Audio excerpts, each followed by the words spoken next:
అందరికీ నమస్కారం. గీత పఠనానికి స్వాగతం. నా పేరు రాజేశ్వరి. ఇవాళ మనం భగవద్గీత 2వ అధ్యాయం సాంఖ్య యోగంలో 49వ శ్లోకం చదువుకుంటున్నాం. ఈ విధముగా కర్మయోగ ప్రక్రియను తెలిపి సకామ భావము కలిగి ఉండుటను అధిక్షేపించుచు సమభావ రూప బుద్ధి యోగ మహత్వమును ప్రకటించుచు దానిని ఆశ్రయింపుమని అర్జునుని ఆజ్ఞాపించుచున్నాడు శ్రీకృష్ణుడు. మనం శ్లోకం చదువుకుందాం. దూరేణ హ్యవరం కర్మ బుద్ధియోగా ధనంజయ బుద్ధౌ శరణమన్విచ్చ కృపణా ఫలహేతవః. దీని అర్థం ఏంటో తెలుసుకుందాం మనం. ఈ సమత్వ బుద్ధి యోగము కంటెను సకామ కర్మ మిక్కిలి నిమ్న శ్రేణికి చెందినది.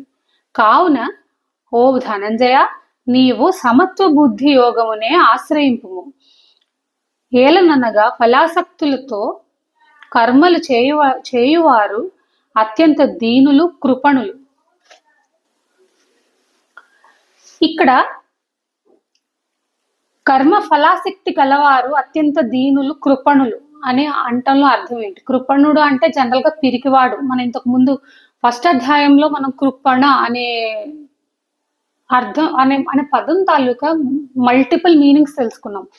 ఒక రకంగా చెప్పాలంటే కృపణ అంటే పిరికివాడు అని అర్థం వస్తుంది, చేయలేకపోవడం, చేతకంతనం, పిరికితనం అని అన్నట్లుగా చెప్పారు.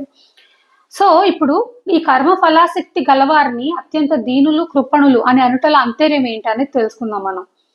కర్మల యందును వాటి ఫలముల యందును మమతాసక్తులు, కోరికలు కలిగి కర్మ ఫలప్రాప్తికి కారణమగు వారు కృపణులు, దీనులు అనగా కనికరింపదగని వారు.